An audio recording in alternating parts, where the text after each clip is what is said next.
Okay, so hey everyone, and thank you so much for inviting me to share this space with all of you. I grew up in the Focolare movement, hearing the stories of the EOC, seeing impressive videos, and the idea itself of business that can lead through communion.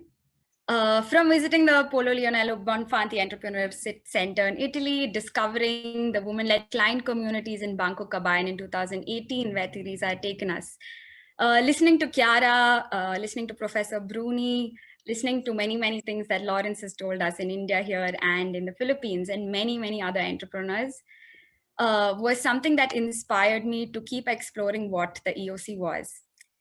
Also, the young people in my city, the Youth for United World, who nudged me to be a little closer and to try and apply these things that we were hearing about itself.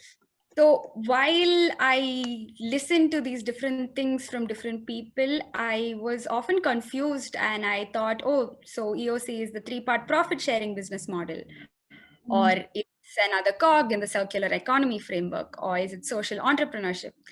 And I think over all of these times and the different experiences, I was able to see what many of you were sharing today, that it's also the proximity with the neighbor, the value in poverty, and the dignity of each person. So today I'd like to focus on how I've experienced the EOC with schools and education, both in my own classroom and in the solution. Yeah. So the first thing that I wanted to do was, all of you might know about this Gandhian organization called Shanti Ashram. They had this project called the Undial, and you can see the pretty piggy banks in the hand of these kids. The idea was that your Undial is a mud saving spot and it's made in different shapes. And schools could adopt this project, and they, for a very minimal amount, you buy this and you save your pocket money for 3 months. So the idea here was taken from the EOC's idea of the three-part profit sharing, and you can see what one of the students here was saying. Volunteers and teachers would explain how you save your money for these 3 months. And at the end of it, the children would keep one part for themselves, the second part for their families, and then they would set aside the third part for a classroom project that would go back to help the needy in and around them. The great thing about this project was that it was easily adopted across schools from different socioeconomic backgrounds, as well as in many cities across India. So I was still in high school when this project was happening, and this for me was a very amazing way of taking it even into my own school when I was studying. So why EOC for kids? For me, it was these. That kids, their natural intuitiveness, their capacity for observational thinking, their divergent thinking, all of these were already fertile soil in that way for kids to start experimenting with EOC. What I saw both with the Undial and in my classroom was how children become more aware of their resources that they were consuming and how they started sharing these more responsibly. They were also able to practice co-ownership through the classroom project, the third part of the money, right? By actually finding where it would go and connecting with others at the receiving end. So more than anything, at the end of it, it was also for them an experience to share in this joy of giving and to experience firsthand what this joy of giving looked like. Coming back to my classroom in 2018 at the Gen Fest, I was in a mini camp of the economy of communion where I met Teresa and Lawrence. And I was very pumped and enthusiastic. And I wanted to practice the EOC no matter what I did. So when I came back, I had joined the Teach for India Fellowship, where I taught 10 and 12-year-old kids in a low-income classroom. And I was wondering how I would bring the EOC in here. And something I noticed was that besides the poor literacy levels, the numeracy levels, a very clear problem in my classroom was how the students, as young as they were, limited their interaction to those who were like them and stayed away from those who are unlike them. So something we discussed to bring the EOC into classrooms was, for me, breaking down the bigger theme of the EOC into smaller parts that they could relate with, like the other and other me. What is the value, the equal value in giving and receiving? Currencies of value other than money, effort, the time, the talent, the culture that each of them came with. And we spread out these topics through the entire school year.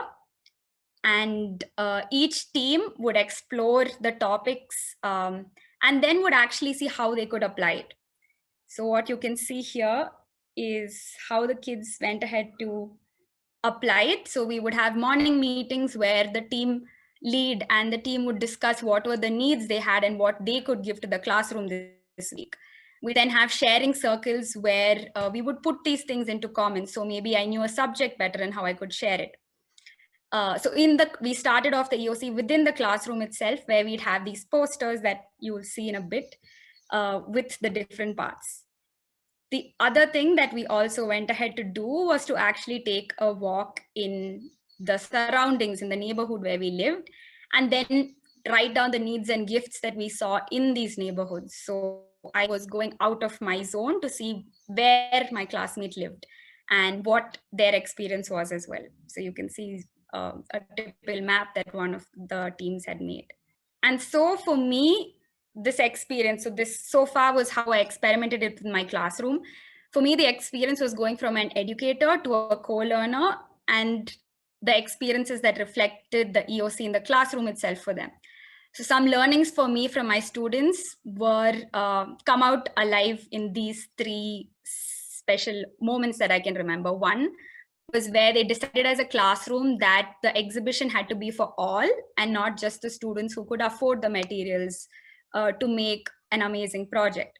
The second was the shift in the classroom itself of kids mixing with each other, whether it was lunch break or otherwise, and being okay with sitting with a person that was different from me.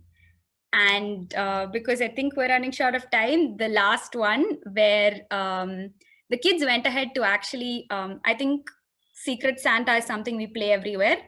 And this particular year, 2019-20, the school didn't actually have a celebration for the teachers. So the children in December decided on their own, with no input from my end, to plan a surprise for all the teachers. So they put in the money that they had saved for their Secret Santa gift to create this celebration, which I think you can see better through the pictures. So they went ahead to put in money, to put in efforts, to put in the time and the games. And they actually created this amazing space where all the teachers could come in, and some teachers had tears in their eyes to see that a classroom of kids actually went ahead to put their money to give the teachers a really, really great New Year's. And for me, what I saw here was, while the EOC was still for me within my classroom, and for them, that the kids were actually able to take it out and to implement it for themselves there. So this is the team that you can see who went ahead to do this. And starting off here, I think for me, the experience was a lot more solid now of how kids were receptive to the EOC.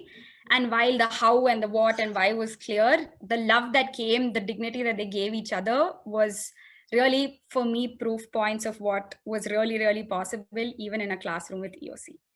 So to just conclude, for me, it was living the EOC in my daily classes by my example, learning with the children, and then giving them the spaces to practice and to experiment these things, growing together in these spaces.